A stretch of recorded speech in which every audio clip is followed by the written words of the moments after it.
What's up? What's up? What's up? Welcome to episode 5 of Domiciled, a podcast that typically explores a subculture of truck drivers, bringing their stories to the masses. But today we're going to mix it up a bit.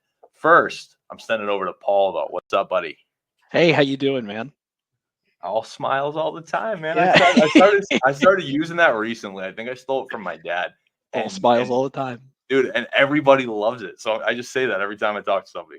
Yeah, So I found that, like, especially with what we do, like, you gotta kind of force yourself to smile in a lot of stuff because, you get kicked in the teeth every once in a while. I was just on vacation. I showed my mother some videos from Corporate Bro.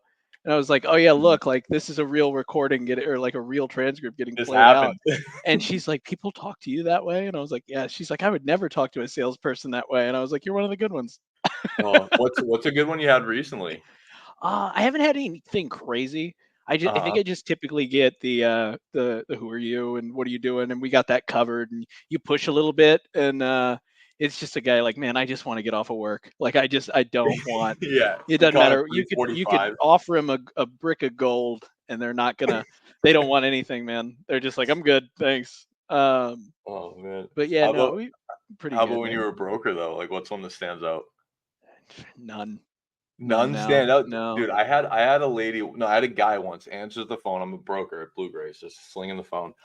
I have this guy answers clearly like not the DM, whatever. Hey, who ships your freight, whatever. Yeah, I'll put you on hold. Yeah, I'll go get it. Comes back. Hey, so he says it just like this. She said to go die. I was like, could you have maybe just lied to me and said like, look, she's not gonna talk to? Like, he relayed the exact message. Like he didn't have to paraphrase. It was That's a good employee that'll relay exactly what. I mean, guess you can't teach 5-star that. communication. No, I mean, I think I had a couple when I was an SDR Yeah. that were like, definitely had some when I was selling cars. I had them where you'd call somebody and be like, hey, you still looking to sell your truck? So that you put this up here and you ask us for a quote. Mm-hmm. And I mean, I can just remember someone like screaming at the top of their lungs, like, and this is like, mind you, they put this in like, hey, will you tell me how much, right? Yeah. And then they're like, what do you, I death threats and all of that. And then on the flip side of it, much akin to our brothers in carrier sales, you get the guy that calls you back over and over again trying to sell you an immaculate BMW that's like, it's in the front yard on blocks. It's got like 200,000 miles on it. And he's like, don't worry, it's champagne on champagne. And I'm like, can you bring it in? It's just heat. Yeah, it's heat. Yeah. I'll never forget this guy. I was like, can you bring it in? We'll appraise it. He goes, it doesn't really go, but it goes. And I was like, I'm like head in my hands. I'm just like, what does that mean? Like what? End call. And he just goes like, no. And he would call constantly to the dealership I worked at, to the point where my sales manager would be like, hey, your boyfriend's calling. And they'd go say that over the PA, and then it would hit, and he'd be like, Mr. Paul. And I'd be like, no, here we go. And there goes 20 minutes of my day. It's brutal. But that's too much. It's always fun when you talk to people. But what have you been up to, man? I heard you just got back from, is it Atlanta? Yeah. I was out in Atlanta on a work trip with Revanova, my CRO Jeremy. We visited a couple of customers. We went golfing with KCH up at the Fazio. Ooh, I saw that post. It looked fun. Yeah, the Fazio at it's in Adairsville, like right in between Chattanooga and Atlanta. We were at the Fazio course at the Barnsley Resort. That's what the Barnsley Resort, dude. I'm not like a great golfer. I can hit the ball, but I don't score, and it's like it's going to be interesting. So I was connecting well, but it was like tailing left, tailing right, that kind of stuff. Had a few good shots, but the point is, dude, these greens. I played fast greens. This shit was concrete. I swore. I wasn't supposed to swear. Oh well. This was concrete. Like you had to, like, if you were say you had a middle pin and it dropped off after that half of the green. If you hit it below the hole and then put it past the hole at all, and you tapped it and it was going. Once it hit that crest, it was gonna roll. Like if you missed a hole, it's going past it like 10 feet. So you have to lag putt perfect or just sink the putt. So that's one where you actually want to be short. Like you'd rather be short than long. Like 100%. Right. So it was a disaster for me around the greens. But of course, I nailed like 4 deep putts that mattered none whatsoever. Yeah. Like it was for double bogey. Like it's Oh like that yeah. loser fist pump when it Yeah. was for double though. But you're Yeah. That's why that game's fun. I've got friends, they know who they are, that are just absolutely amazing at this game. yeah, And and it's always the one that's hard on themselves, right? They're like they'll knock it like 260 yards, right? yeah. And then they'll take out an iron and chip it right onto the green, and then they'll putt it and miss for par. And Oh, that. they're like yelling at themselves in the cart, and I'm over here like, I got my 3-wood to work. That was cool. Did you Yeah, see yeah. that? I hit it straight this time. See, I pointed myself. That was definitely not me. I thought you were gonna say One of just some those. asshole hard on No, no, no, themselves. no, no, no. Yeah, no, But exactly. Like I hit mine straight. yeah, I hit mine straight. But no, man, no, that's awesome. Yeah, I think uh, yeah, I think it's always good to travel and play with some other Yeah, folks. 100%.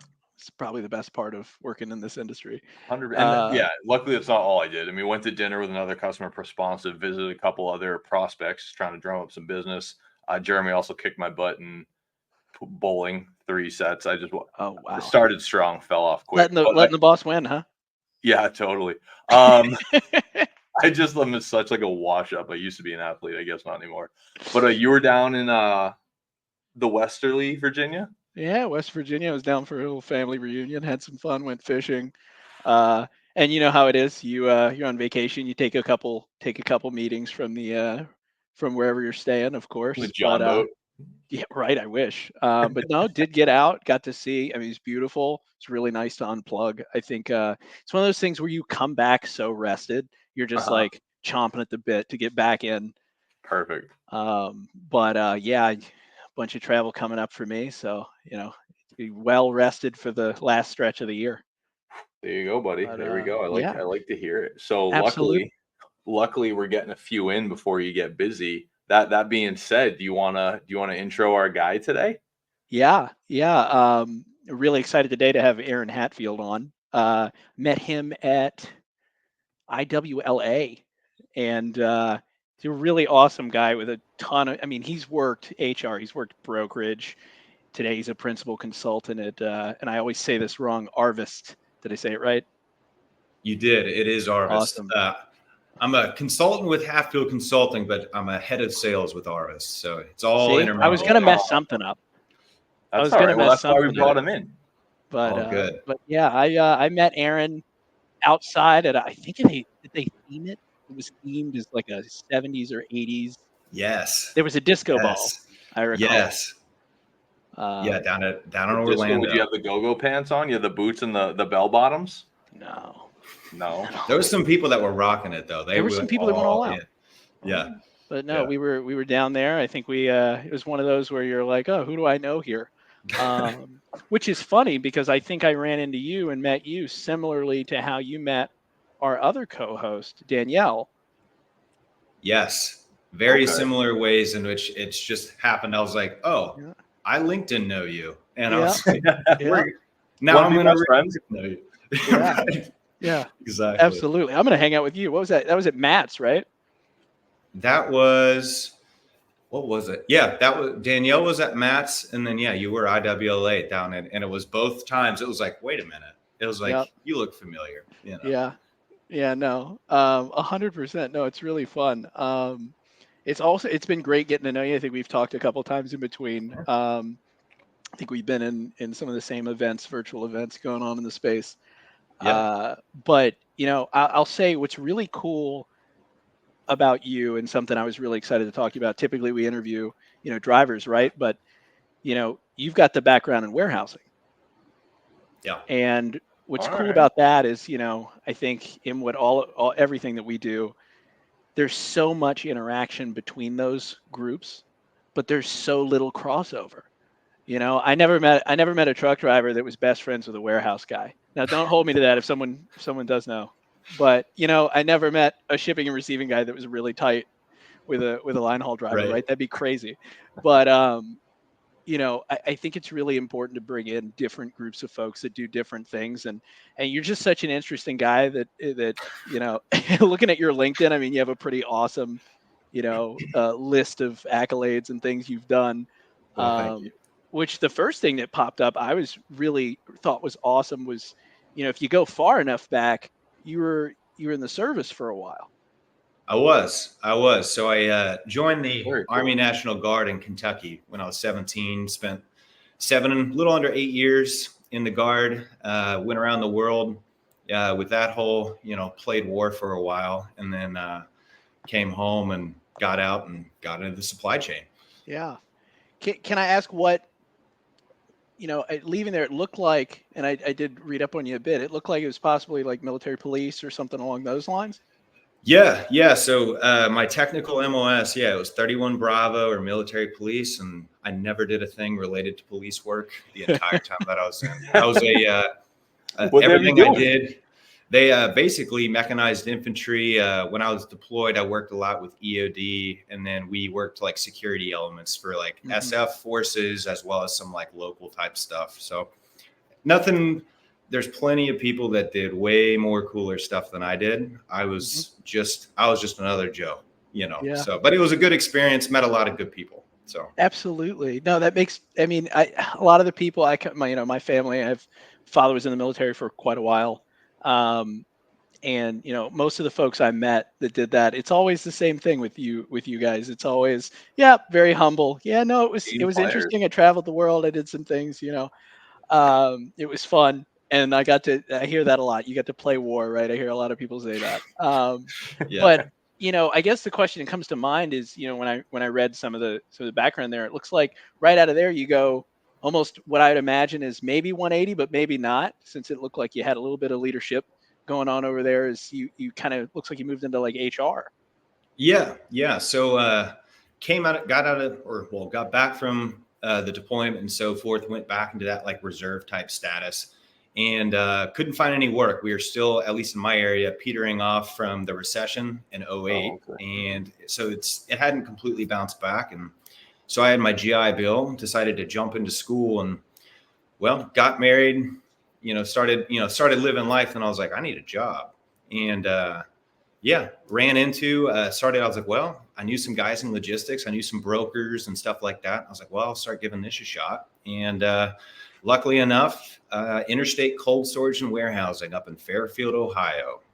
They hired me on as an HR manager in training, and it was only there for about 6 months. And then they had a reduction in force. And I was the HR manager in training, you know what I mean? And so they laid off some, a decent amount of us, but it was a great experience and definitely a great way to break gum into the supply chain, especially, you got the warehousing piece. And then from there, I knocked on a door with RWI Brokerage down in Cincinnati. They're owned by Castellini, and literally knocked on their door with a resume in hand and said, hey, I saw you guys were hiring online, and had an interview that day and got called back the next day. So that's how you started sales. Like, you can knock on doors.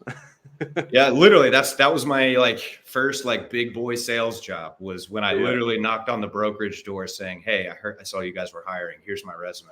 And that's how I just stayed in logistics, and it bounced around a little bit, but then I just keep coming back to the supply chain, Yeah. It's funny how that works, right? I think just about everybody that's in this space, anyone that I met with more than 8 years was just like, yeah, you don't leave. You think you're going to leave. You're here. Right. There's no leaving this. But it's funny you say you knocked on a door. I think I got my first sales job from a Craigslist ad. There you go. At a car dealership. So, there's no right way to get into any job. I think that there's a lot of pressure on people. Some of the drivers we even talked to were just like, how'd you get into this? And it's like, I think one, their family was in it, but a couple of the others we talked to were just like, yeah, I just, was looking for a job and I found it and I've been here since. Right. And, either a friend knew or something. So it's always cool how stuff like that gets in. Scott, remind me, how'd you get in? Oh, me? I was end of my second semester of college, but if anybody who knows me at all, so probably get a kick out of this. I was an RA, which is like hysterical. Nice. Yeah, they needed. I'll keep that to myself. But so I was an RA. I had 6 classes. I was in 2 honor societies, playing club hockey. So again, I'm more of a student than maybe I seem. So like I was really busy, so I didn't do much with like job searching or anything. And I kind of panicked semester 2, and I called my dad like, what am I gonna do? I don't know. I don't know. He goes, well, hey, you're coming back to bartend this summer, and then after that, like you'll figure it out. You got some time. So you go, and he goes, why don't you give Nick a call down in Florida? I think he's doing pretty well for himself.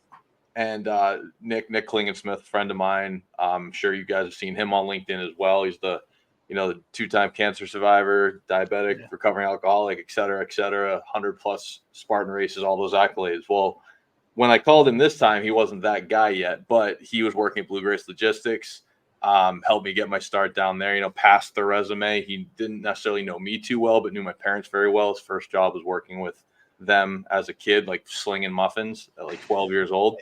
So he knew me essentially since I was born, and we had the same birthday. So we always had that loose connection. So yeah, that's how I got into it. And then a couple other different jobs, and again, just brings you back in. I was at a Fortune 500 for a year. It didn't work out. Went to a startup that didn't pan out. I sold some tax software that was waterfront in Arizona, and then here I am at Revenova. So over 2 years later. So yeah, you don't really get out of it. You get to know it. It's good people. They let you be yourself, and it's a rush. It's good. Yeah. That's always the jarring part, though, is the be yourself thing. I think working at a brokerage, I remember a moment where I think it was my first couple of months, and there was one guy yelling at another guy saying, I'm not going to take the whole truck. It's a parcel, expletive. And I remember, like, first job in this stuff, I moved to Chicago, and I'm wearing a button up, and this guy is like clearly in charge of some people in shorts, a t-shirt, and backwards hat with glasses flipped up on it. And I was like, I either love this or like I've made a serious mistake. And I was really glad I stuck with it. But it was always funny to see somebody like, the neon tank top and the back, flip flops in the summer. Yeah. And they're like the number one carrier rep. And you're like, oh, right. I can't tell if I'm impressed or like what's going on. But yeah, they really do let you be yourself in this space. But no, it's really awesome. So Aaron, when you think about coming into this space and staying here for as long as you have, what sticks with you from like, is it the people? Is it the process? Is it the problems you get to solve? What really kind of gets you up every morning for the last, 8 or so years? Great question.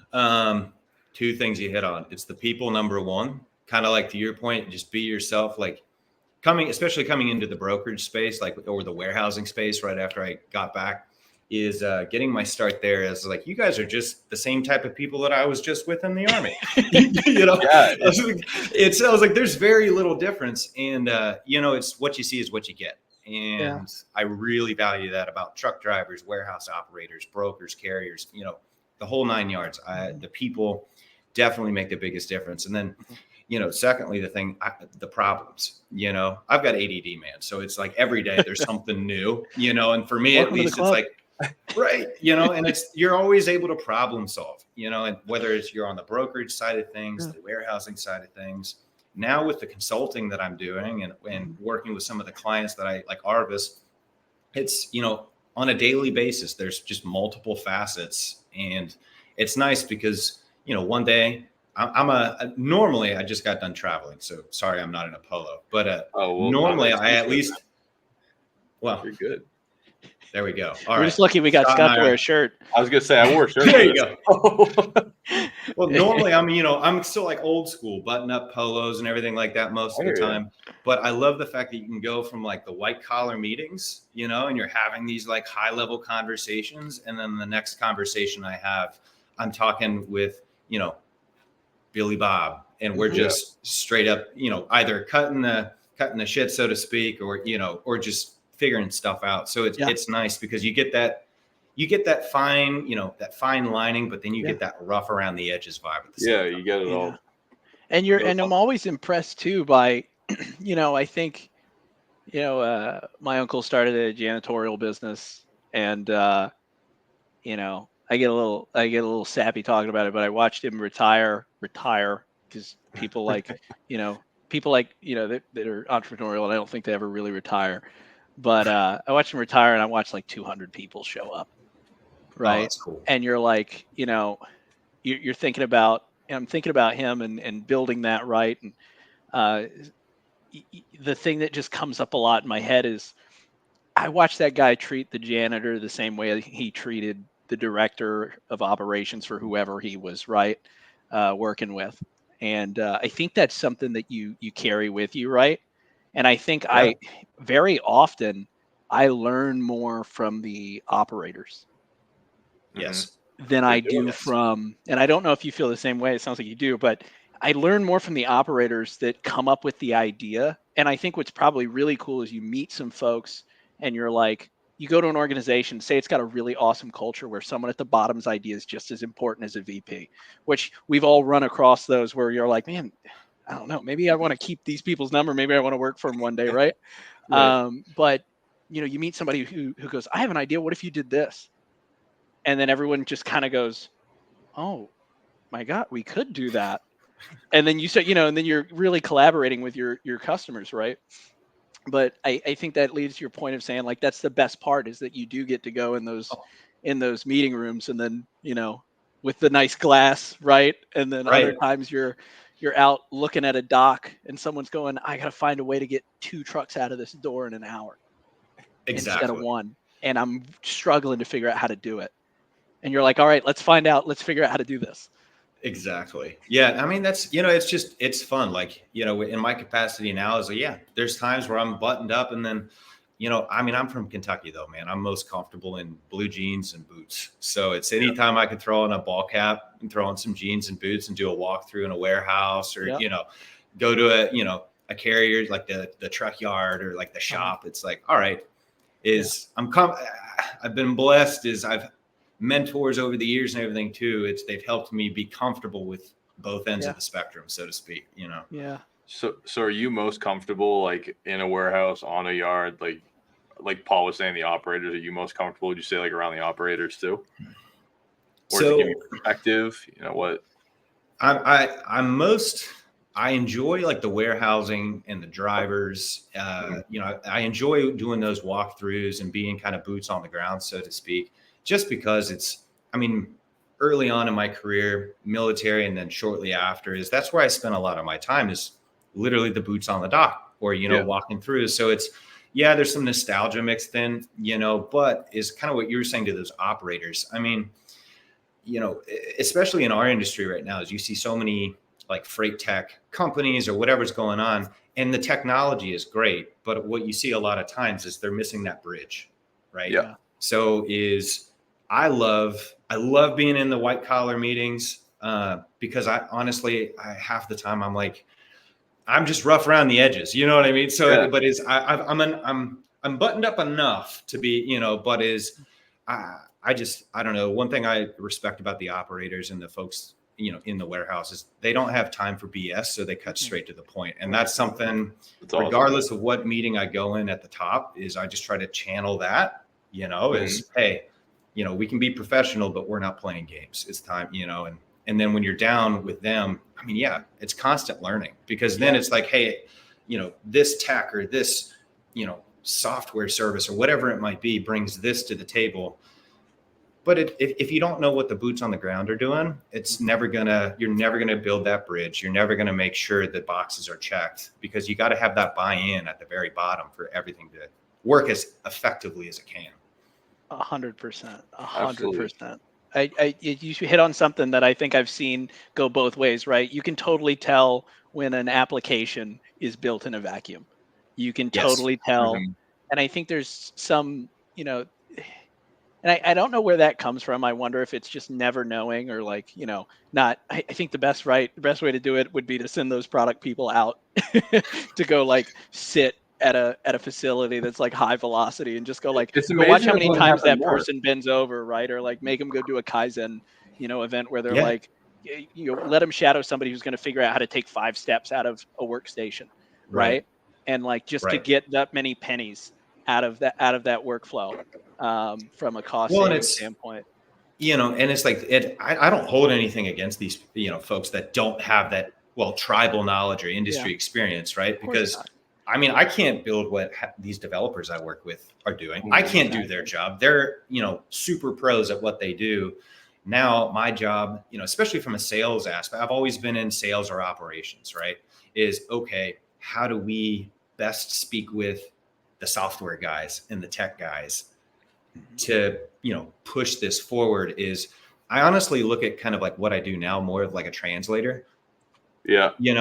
Is I have a decent working knowledge of what's being created, but being able to share that with, the on-site folks or the operator type folks, but then at the same time, just being able to, you've got to, this day and age, especially with us in the supply chain, like none of what we're talking about, not none, but very little of what we're talking about existed 10, 15 years ago.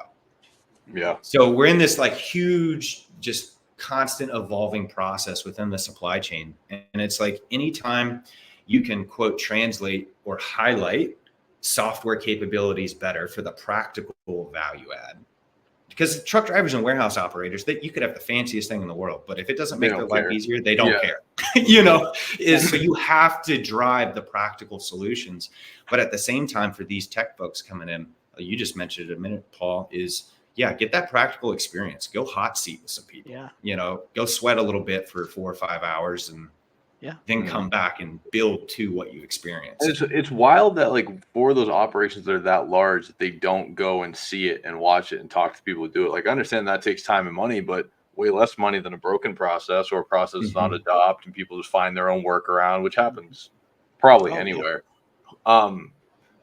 But Aaron, so that kind of segues a bit into offline. You had mentioned to us, like for you, time is the like biggest challenge that you face. And you also mentioned as well, like you time block each hour of every day. Like, is that where was that learned? And is that from the military? Is that just habit, or is that like out of necessity? Where did that come from? Yeah, no, great question. So most of that honestly came from the military. Back in the days, I worked my way up. I was in charge of anywhere. By the time I got out, I was an E5 sergeant. So I was bottom rung of middle management in the Army. Yeah. Right. But I was in charge of anywhere from 3 to 15 folks on any given day. And it was, all right, we have to be efficient if we're going to accomplish this mission. And a lot of that was stuff that I was taught, so I was blessed with wonderful leaders. And then I was blessed with some very bad ones. And and that influenced honestly how I manage my time. Yeah. And it wasn't always like that. So it's a constant habit that I'm trying to quote refine, but between being pulled multiple different directions, depending on what I'm working on or who I'm working with at the time. Time blocking. It's a great habit if nobody does it. If anybody's watching this, you definitely should time block. If you're thinking, should I do this? Absolutely.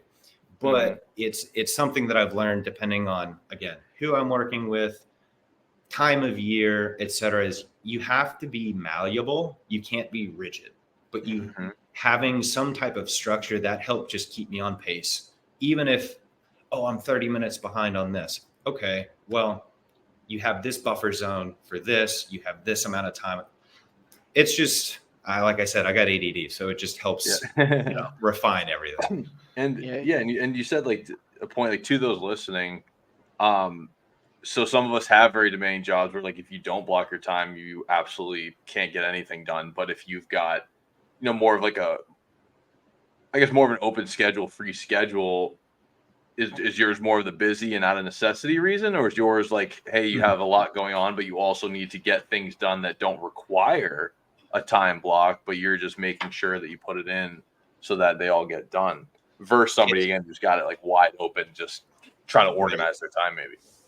Right. So no, I started doing this strictly for business during the busy times. Right. And now I just do it I had on my calendar the other day, a little hour-and-a-half time block. It said bicycle ride with the family, it's now turned into kind of just a personal, I started doing it strictly for business. Now it's just turned into a personal way that I just run my day to day. And it's, I always check my calendar the morning of or the night before. Yeah. So it's like, I have an idea of, oh, I can adjust this or I can adjust that. But for me, it just keeps me on pace. And I don't know, I don't sit still very well. I always, whether it's, with kids, having family time, building barns, or, whatever I'm up to is. Are you Amish too? No. Well, actually, my family, we run cattle out of northern Kentucky. So we got about 25 head, and we're rebuilding this whole just farm, and it's called Hatfield's Ridge. So yeah, that's like another avenue that I'm in. And it's like, all right, well, now I got to go, make sure the calves have 3 bags of feed, but I have to do this at 6:30 in the morning. And it's, it's just, there's some hillbilly stuff for you, but it's good. It's fun stuff. Yeah. It's 0600 hillbilly stuff. That's right. Give it a little yee. Yeah, Scott, I think I was explaining that to you the other week. You're like, you're from the South. I was like, yeah, but like it's yee. It's not yeehaw. They're two different. They're two different things. They're two different things, and like I'm bad at it. Like, I like air conditioning too much. But you mentioned so many good things. I don't know where to start. One of the things I heard you say, you're talking about the time blocking, like even for family stuff. It's very funny. I have a cat, and every day at 6, there's a reminder that play with Ollie, right? Like there are little things like that, right? That you put in, because it's cool. If you have a Google Calendar, you have reminders, you have actual events, you have blocks, you can do so much with that application, which is so if you get good at it from an organizational standpoint, I mean, it's almost like doing project management software by your day, right? 100% for yourself. Yeah. 100%. Which I think that's probably a joke in there about PMs. I wonder how many PMs actually manage their life that way. I bet there would be surprising. There are probably a few that are like, yeah, we've got a dishwashing sprint at 4, and dishwashing sprint. There you go. But you said something earlier that really stood out to me that I think is like definitely a measure of people's character. And you said you had been blessed to have good bosses and bad bosses. Yeah. And I think it's really important. It like sparked something in me. Yeah, I think for me, I've always found it very important that even in the moment, if you can't see it, every boss I've had, regardless, I look back and I go, thank you for teaching me those lessons. Like, regardless of if it was negative or positive, because it's all what you make it, right? Could you tell me a little bit more about like your kind of ethos on like being blessed, good or bad? Yeah. Right. Yeah. Sure. That's like, I don't know, just not to dive too deep, but with what I believe the big man upstairs, I believe he has a plan for everybody. I always tell people, I'm like, you don't got to believe the same thing I do. I'll just believe it for you. You know what I mean? I believe he's got a plan for everybody. Right. And so it's like, if I ascribe to what I believe, well, then I got to believe, or I have to mentally accept the fact that both these good experiences and bad experiences are part of that overarching plan. Right now, I've got, I was in the Army, but I have sometimes when I get going, I got the mouth of a sailor. So it's like during the good times, the good bosses, they highlighted how to take care of people first, and that was the biggest thing is, profits will come, but happy people produce better results at the end of the day. Right. And then the bad leaders, I had some bad ones in the military, and I let them know what I thought. Probably dumb at the time, but I wasn't shy with it. And in the military, like bad how, like stupid. They just made poor decisions continuously. They were more interested in accolades or rank or achievements than they were actually sometimes getting the job done. Again, those guys were in the minority, the vast minority, but they stuck out because it was such a veer off, from the previous experiences, and then in the supply chain too, I've had good and bad bosses, and every step of the way, the good ones always place people, communication, and I know it's kind of turned into a buzzword here recently, but authenticity. Those 3 aspects are really what I consider the best leaders exemplified is, leaders eat last, right? that kind of mindset. And then the poor ones, they're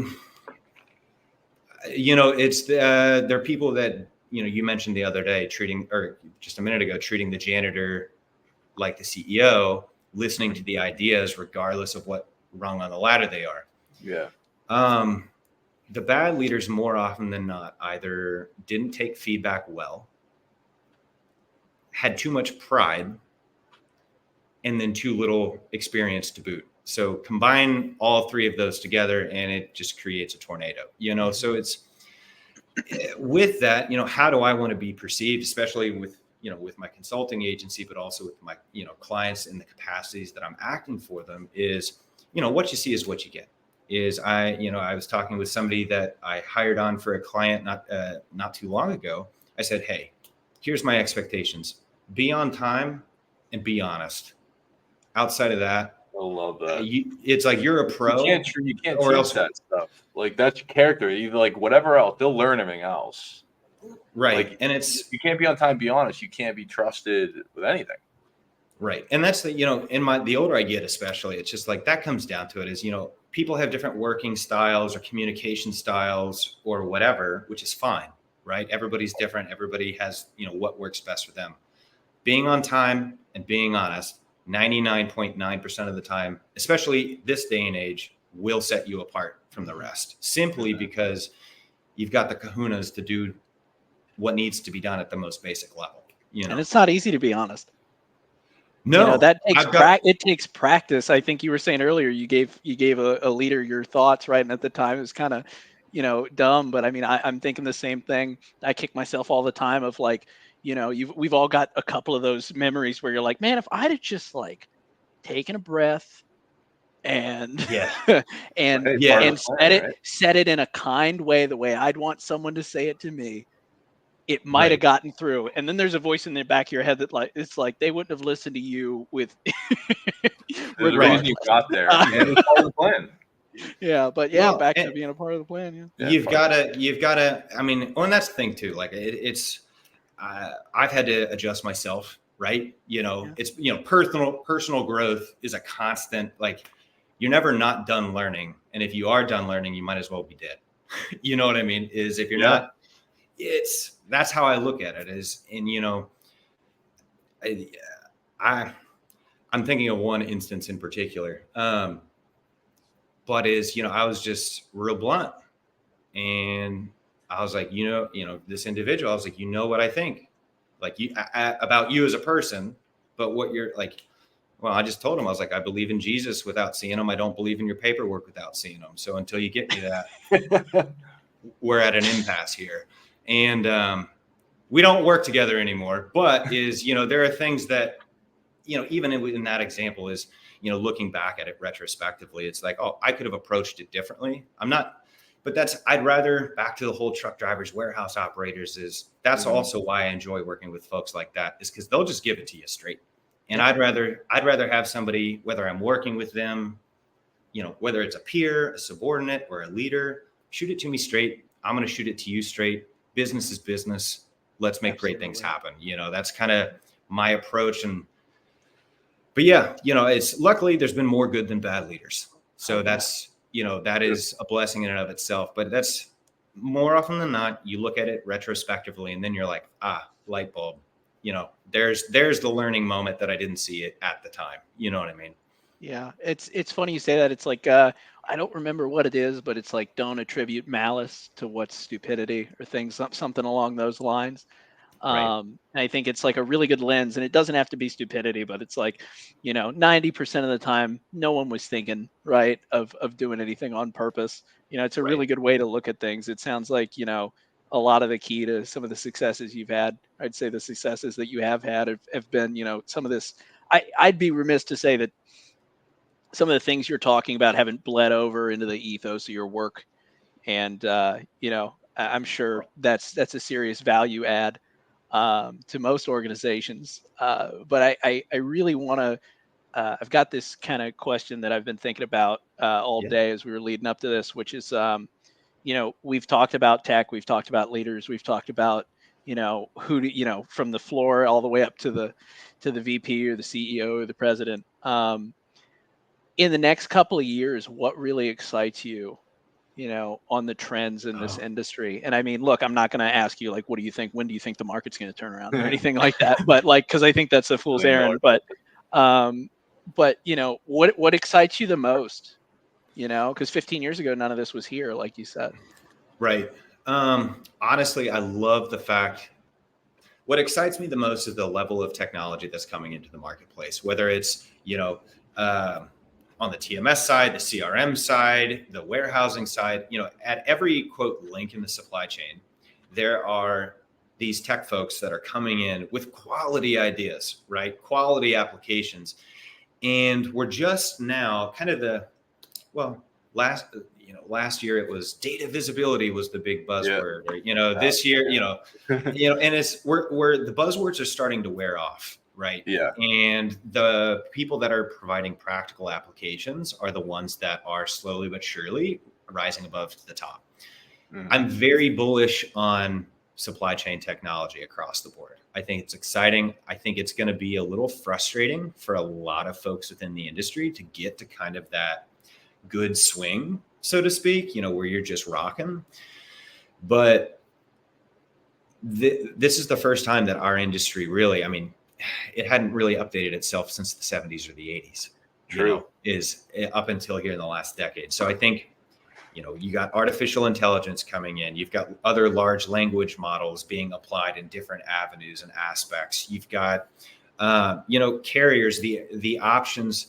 You look at Samsara, you look at the vision type related safety aspects for carriers.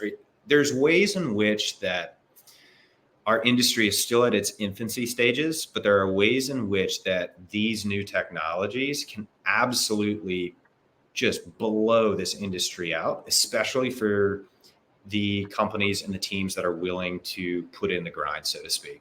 So I think honestly, truck driving, it's frustrating right now, or warehouse operations, or even brokering, for instance. You want to talk about what's been, brokers have been thrown for a loop with a lot of these new technologies, right? Yeah.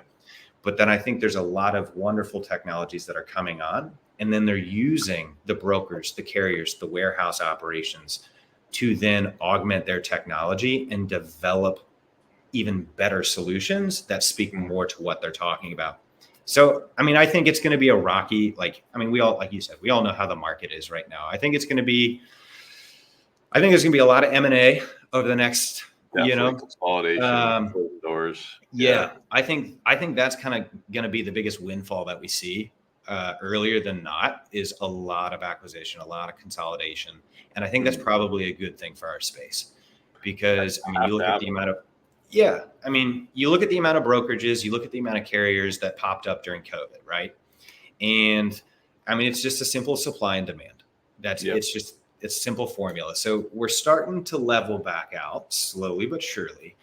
And I think the more acquisitions, the more, consolidating that happens, the more you're going to see concentrated talent, whether that's on the carrier side, the brokerage side, et cetera, is you're going to see more concentrated talent with that are being more intentional with their resources, because money ain't cheap right now. It's not, interest isn't 2.1%. Yeah. I don't think we'll see something that low again, except maybe from a like a personal loan if you got great credit. But as far as interest rates for homes and stuff, that was a pipe dream, a quick pipe dream. Oh yeah. Power to the people that were able to take hop on that train though. But I did for a minute. I'm bullish on supply chain technology. That's what it really excites me is, I think there's a lot of opportunity. I think most of it's uncovered at the current moment. But I think the more we got folks, I know the companies that both of you are with, as you look at more of the folks like us three that are talking, the more that these types of conversations grow and continue to happen, the more people are going to be more intentional, impactful with their time and their resources. And I think at the end of the day, that's going to benefit the truck driver, because none of what we're talking about is possible without the folks that you've had on previously. You know what I mean? You got to have the drivers, and any way that we can use technology to help alleviate and then make, whether it's far upstream or right in their truck, any way that we can make technology alleviate problems and make their lives easier and simpler. the better just the industry is going to become. Yeah. Totally agree. And I think, you said you're talking about the rise and now consolidation and M&A of companies, carriers, et cetera. Same thing with tech. Like everybody and their mother has a tech solution. And now it's like, okay, who can be the most flexible, the most scalable, who's not owned by, a brokerage firm, like, somebody, Right. basically incestuous or there's real conflict of interest or just another conglomerate, right? And that's at Revenova. That's one of the things I pitch the most is just, again, flexibility, scalability. We're already cash positive without our investment we had, or without the purchase we had. You're not in this black box environment. It's incredibly flexible, and people who can't be that flexible and that dynamic, and just like you said, Aaron, make it easy for the carrier to work with you. Often I'm talking to brokers, but then if I'm talking to carriers, right, making it easy for your drivers. Both those things Right. you said, I say all the time, and it's absolutely essential because they're the ones that matter. Right. Shameless plug for myself. Come get us. There you go. Hire TMS to the curb. but like in all reality, that is true. Yeah. I mean, 70% of 80% of goods in America go on the back of a truck. I mean, that statistic alone should be all you need to know is, hey, you need to make sure that downstream the driver's benefiting from whatever you're doing now in some way, shape, or form. And even if that just means, efficiency from, a brokerage standpoint, a warehouse standpoint, or even the carrier themselves, even if it's just efficiency plays, great. Happier people produce better results. I just always go back to that. Yeah. Absolutely. Yeah, I think it's really funny you say that. I mean, a lot. I'm thinking of a lot of the conversations I've had in the last 4 or 5 months, right? Even since we've met, Aaron, and it really does come down to that, right? It doesn't matter what you do; it's got to be you have to have the entire process in thought. You have to think about the brokers that are, finding that, doing the arbitrage, right? Finding those gaps. You have to think about the drivers, the dispatchers, right? I mean, in many cases, you're also thinking about not just the warehouse, but the end warehouse it ended up at, right? But what were the 2 or 3 that the broker figured out through a relationship that they could consolidate, deconsolidate, get it to where they had to get? I mean, it's such a web, right? And it is really fascinating and interesting to watch and work on. I think everybody here works on one of those problems. And figure out that, email, spreadsheet, phone call, so much more, right? There's so much more to those things. So, that is really cool to hear you talk about it. I think it's cool to hear a lot of people in the space talk about it. Definitely feels like you're in something important. For sure. We are, dude. It's like, it moves the world. Yeah. That's right. Yeah. I mean, it's encouraging too. And I think, to your point is, I mean, you're seeing more people think that way, and it's only going to benefit the industry at large. And you guys have been in this industry long enough too. If you're new here, people can peg a poser. I say that all the time. You can peg a poser quicker than snot, and it's like, if you're just shoot straight, be applicable, kind of like what we talked about earlier, be on time, be honest, and just, do what you say and say what you do. 9 times out of 10, hey, it might be incremental. It might be a slow burn, but you are going to make a small difference in your own little purview, Yeah, I'll add to the end on that. Like the amount of times I used to think that if I told somebody I didn't know, I'd lose the deal. Mm-hmm. I win more because I say I don't know. Let me figure that out for you. Right. Or like, do you know, what are you doing now? How could we work together to figure out an in between? Because if we don't know your process, you don't know what we're going to deploy. I have no idea. I can lie to you and say, yeah, but you're going to hate me once we deploy this. If you know what I mean? So it's so interesting. You say, I mean, the honesty piece really is all encompassing. Hey, I have no idea. Let me get someone who knows, or let me think on that. You just joke and say you're the dumb one. You're like, let me. Well, let me get the smart person on. Like, that's what I always say, because it's true. Shoot. So Aaron, I'm gonna shift gears a little bit here, because if you're gonna come on Domiciled, we need some stories. So we teed one up for us a little bit. Let's hear about that. We're gonna dig in a little. So tell us something crazy you've dealt with in logistics. All right. So this was back in my brokering days. I live, again, where I live, northern Kentucky. It's about 30 minutes or so south of Cincinnati, right? Mm-hmm. And if you're from my area, you don't move across the river. It's a cardinal sin. You know, if you're from Kentucky and you move north, people are going to be like, why'd you do that? Yeah. But anyway, you know, P&G, they're headquartered there. I had an expedited shipment, or I guess last mile nowadays, but I had an expedited shipment that was going to just one of the service doors down at P&G. Okay. Well, the driver got lost, and I'm sitting here calling with the driver. It's like 2 or 3 o'clock in the afternoon. And I was like, son of a gun, what's going on? Yeah. He was being real communicative though. So I was like, all right, thank you at least for that. Like, you're responding. And yeah, he was just like, hey, here's where I'm at. I was like, all right, I got you. He's like, I don't know if it's going to be, you know, I don't know if they're going to be open by the time I get there. I was like, I got you. So I drove 30 minutes downtown and drove around, found the service entrance for P&G, and stood at that dock door and kept the dock door open until the driver was able to back in about 15 minutes or so later. And wow. That was like kind of, it's not super crazy, but you know, you show up at the service entrance of P&G and you're sitting in, you know, like you're just sitting in gym shorts and a t-shirt and you just come off the road. And I was just like, you got to keep this door open. And they're like, excuse me. I was like, here's who I am. It's all right. And so, you know, it all ended up working out, but it was, that was probably the kind of most off the wall experience that I had. So after you got there, I mean, that is crazy. You do hear about people driving to a location because it happens to be delivering out where they live and making something happen, whether it's bringing the driver snacks or directing them in or keeping it open. How close did you get to them closing, and how long after that did the driver show up? So I showed up about 15, 20 minutes prior to them closing, and the driver showed up about 15 minutes or so after close. And so it was like, it was down to the wire. It wasn't something crazy, you know, but I was like, this has to deliver today. Like, we have to make this happen, you know, like you need this now. So stay here. Right. And, you know, I was a green broker too. So like, I hadn't been doing it for too long. I was like, all right, I gotta make this happen. So I just hopped down and ended up talking with the guys on the dock for a little bit. They were real cool about it. You know, they understood. They're like, oh yeah, there's a wreck, you know, traffic and all this stuff. Oh, okay. Yeah. But yeah, so they were pretty cool about it. But no, they were definitely weirded out when, you know, at the time I had hair. So, I wasn't, you know, shiny at least walking up to the door. But they were surprised when this guy in a ball cap just came up and said, hey, I'm working on this shipment. And then I had all this, you know. So. You got any pallets that are half full I can just flip like a tire? I'm in my stuff. Could I just get in?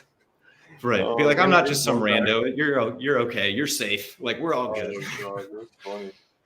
So why is it a cardinal sin to move north from Kentucky to Ohio? Northern Kentucky is a big little place, right? It's the best way to describe it. You know, we had Amazon move in at the airport now in CVG that brought in like 8,000 jobs, and it's just grown and grown and grown.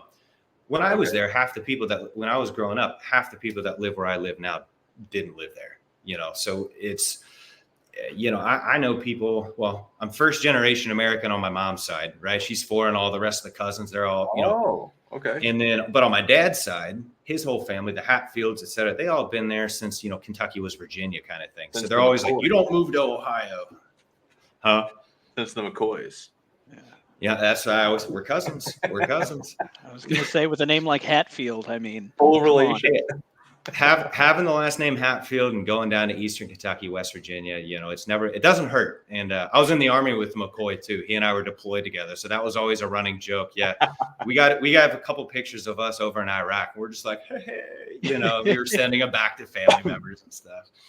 So, that was wicked cool. So if you move, then is it kind of like, are you just like a black sheep? You couldn't cut it. Like there must be something wrong with that boy. Like what? Like, it's like, I mean, it's like a joke. Yeah, more like oh, traitor, you moved north. Yeah, like, there it is. Yeah, you don't like. You know, Kentucky's a weird hodgepodge, right? You're not fully Southern, but you're not fully Northern either. So and Northern Kentucky even more so. Like my wife, she's from Eastern Kentucky, and she tries to out Kentucky me all the time. And she was like, "Oh, you're from Northern Kentucky." I was like, that posh? Like that's what they think. You know, it's like you got Northern Kentucky, you got Lexington, and you got Louisville, and that's like the trifecta of population centers. Mm-hmm. So, and it's like if you live in one of those three areas, everybody tries to out Kentucky everyone. So I'm just like, whatever. Oh, okay. But I grew up with West Siders, from Cincinnati too, bunch of, there's the East Side and the West Side. So it's like, if you do move to Ohio though, if you do move to Cincinnati, you move to the West Side because you got to, they've lived there for generations, bunch of German Catholics, love baseball, love 4th of July, just as American gets. And it's just you move to that side of town, Okay. There you go. Fair enough. There you go. Yeah, I was going to say, it's always funny in the South. Everyone just bickers over who's more authentically Southern, or who's like got deeper. It's the weirdest thing. I don't think I think it clearly happens in New York as well, but like, it's such a human thing to be like, I'm more this than you. And it's like, I've known you, we've both been here. I've known you since I was in 2nd grade. I don't know what we're doing. Exactly. And it's like, we both rode dirt bikes together that time. I got in that, I hit a tree. So like, I don't know what we're doing. We own a lot of the same clothes. Yeah, it's like, and then it turns into like, oh, well, you got muck boots and I've got waders, and it's like, oh, that's the funny one. A side note, I fly fish, right? So it's always like, you don't bass fish, you fly fish. I'm like, no, I do that too. They're like, then why do you have like wearing this hat going into a fly fishing store? People are just like, do you know what you're looking for? And I'm like, yeah, there's a divide, dude. It's just like what we've found here. I think it's the funniest thing, and I want to start like a scoreboard, but there seems to be a hierarchy of truck drivers. And this is me being honest that I didn't think about that. I had no concept when Scott and I had this idea. No. And it seems that everyone that isn't a dry van driver is just like, I don't know, when you grow up and want to drive a real vehicle, give me a call, but you can just keep driving a dry van. And I'm like, what? Just shots across the bow. Oh my gosh, they're just all, Well, I watched your last episode. What was his name again? I'm blanking. D something. I'm blanking right now.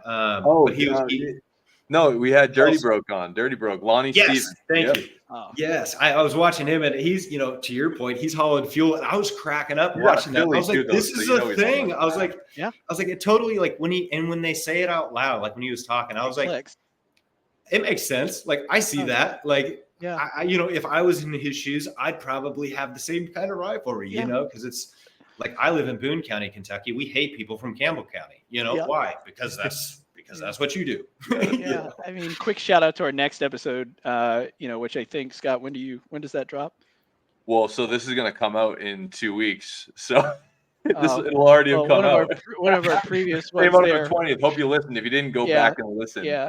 Our conversation with Carlton and the Coleman. Geez. Carlton does the Tilly dance. Oh gosh. Well, he's gonna. I feel like that guy's gonna get me, because him and I had such good conversations. I'm worried now that I've failed him by saying the name wrong. But I loved listening to them talk about hauling flatbed and just being like, yeah, no, this is a big vehicle. And I think the coolest part out of that whole thing was like them going like, yeah, we stack coils. I'm not afraid of that. But if I don't want to move it, I just look at them and go, I'm not safe.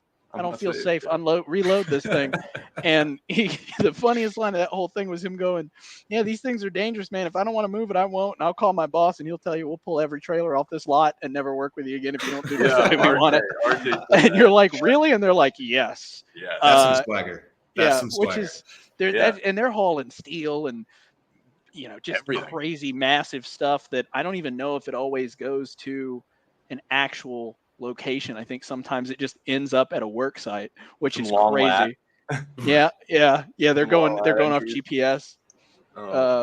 But yeah, it's so cool to watch that hierarchy, and it's funny because I don't really hear that in the tech side. Everyone is just like, I'm in tech. I feel that. Yeah, is it kind of unspoken though? Because we're trying. I wonder if fintech people look at us in supply chain tech and they're just like, ugh, boring. See, I look at like fintech's white collar, supply chain tech is blue collar. If you're in the tech space, okay, right? That's fair. Like that's the way I kind of process it. Is like, all right, you're the fancy tech folks. That explains it. But haven't they figured out the more boring it is, the harder it is to sell? Right. Be like, you need to come to this side of tech where fun stuff's actually. Yeah, it's always tell you the truth. If they ghost you, they tell you why. Right, exactly.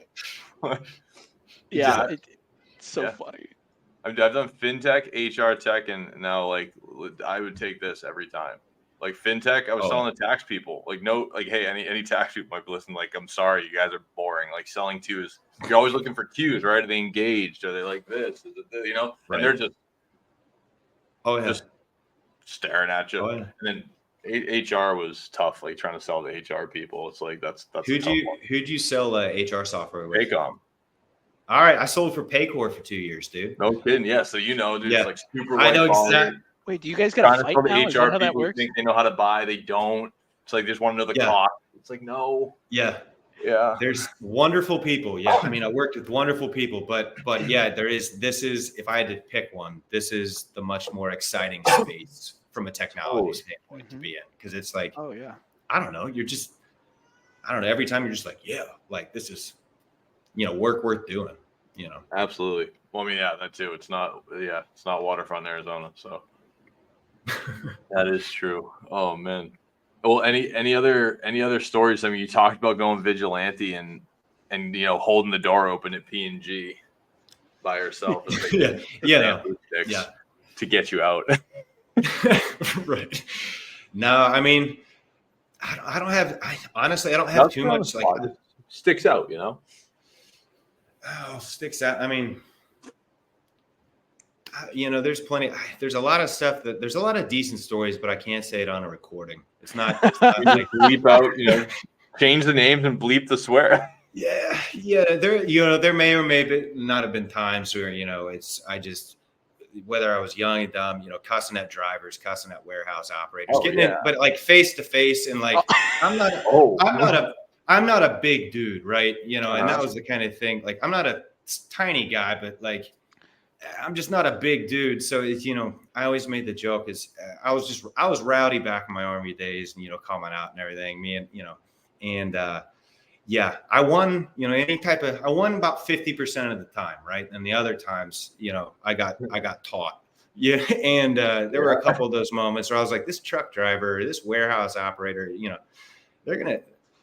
I better reel myself back in or they're going to take me to church here pretty soon.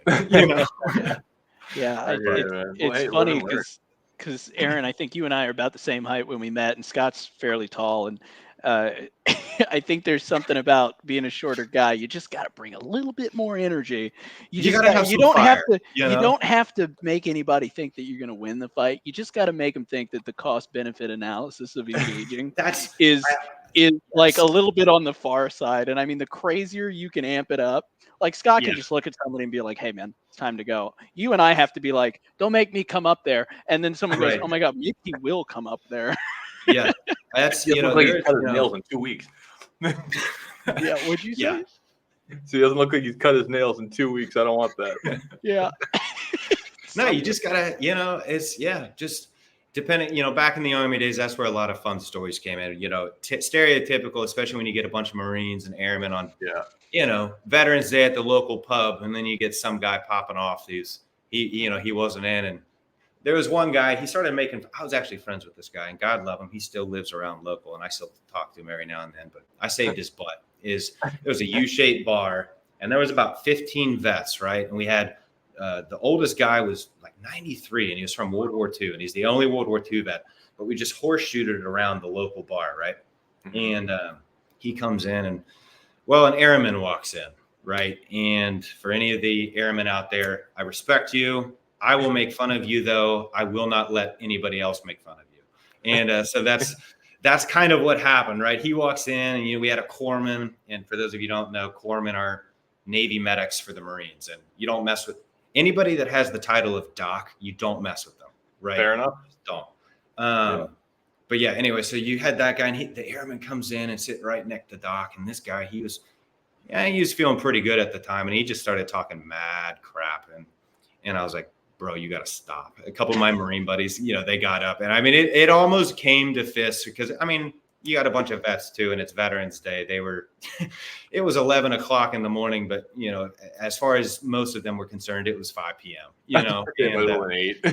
Right. And so it was, stuff like that, just, dumb fights, dumb, altercations. But you look back at it, and honestly, you just laugh about it nowadays. Yeah. And especially most of these guys, I was friends with them, one guy, the same kind of thing is big son of a gun, about your height, but a Scott, but about like 250, 300 pounds, like just a mammoth of a human being. Yeah. And we were at the pub one night, and at this time I had met my wife. We were engaged at the time, and he was, macking on her and everything. But I always tell my wife, I was like, if a guy offers you, you or your friends a drink or whatever, I don't have any issues with it. Take the compliment and move on. Get me and right.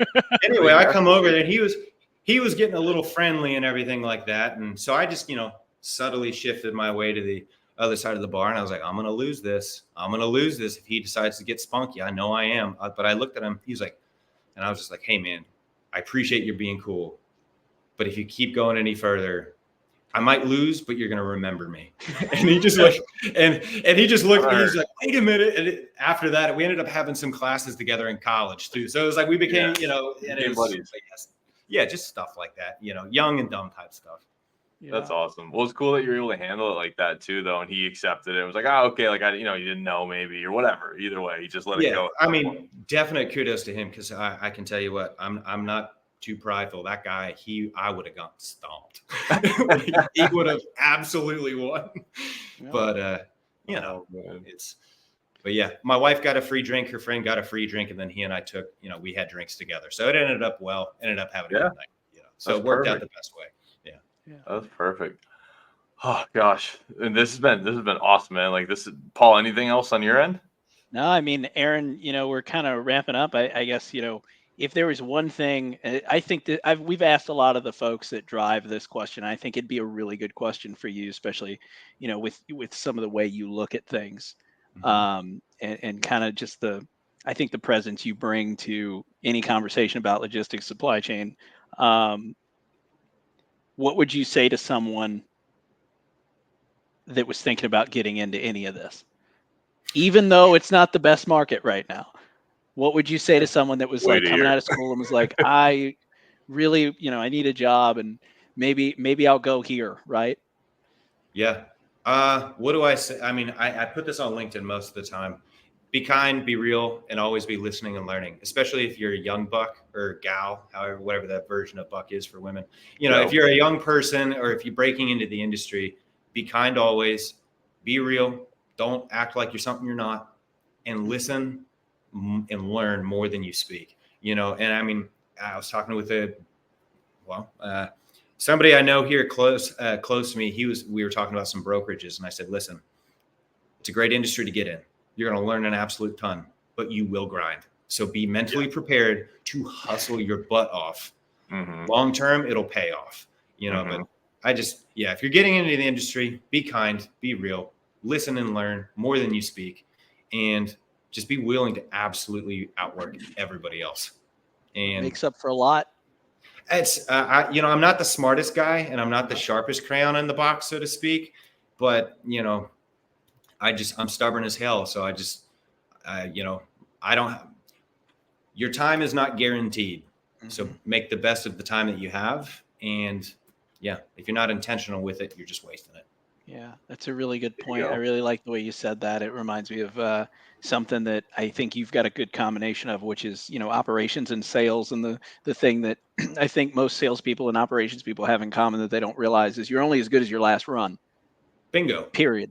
Bingo. If whether you're running a manufacturing line, you're running, pick rates, or you're trying to sell, right? You're only as good as the last deal that closed, and or the last run that you had. And I think that a lot of what you said does add. It definitely resonates with me. I mean, Scott, I know you pretty well. I know a lot of those things hit some traits you have as well, which sure has something to do with your success.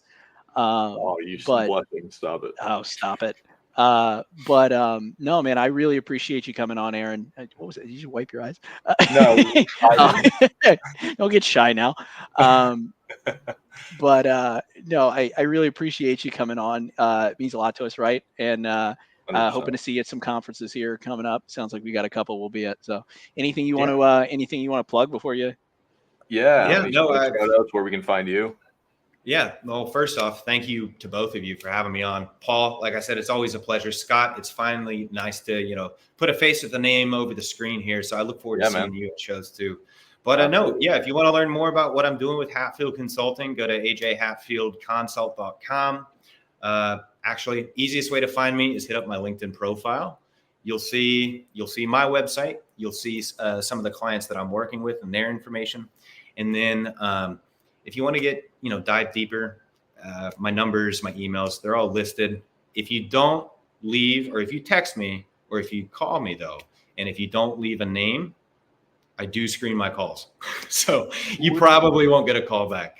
But yeah, that's the easiest way to find me. LinkedIn, it's got my website. It's got, a couple other things that I have, some articles that I've published and so forth. So that's the best place to find me. Awesome. Good stuff. And it's at the supply chain guy. So yeah, that's that supply chain guy. It's kind of a blog that I started, but you can find me on Twitter now with that handle. It's it's not as much supply chain focused, but still it has a heavy focus. Sometimes I like, getting in Twitter battles. So there's always that. I definitely got to follow you then. Yeah. I just like to sit on the sidelines and watch I get my popcorn out and scroll. He's that Michael Jackson gift, the popcorn. That sounds pretty fun. Exactly. But yeah, no, that's where you can find me. LinkedIn, Twitter. Feel free to email, call, and but don't be a stranger if you're watching this. Feel free to connect. I'm always happy to meet new people. Absolutely. Beautiful. Awesome, man. Well, thanks so much. All right. Thanks so much, fellas. For everybody listening. Until next time.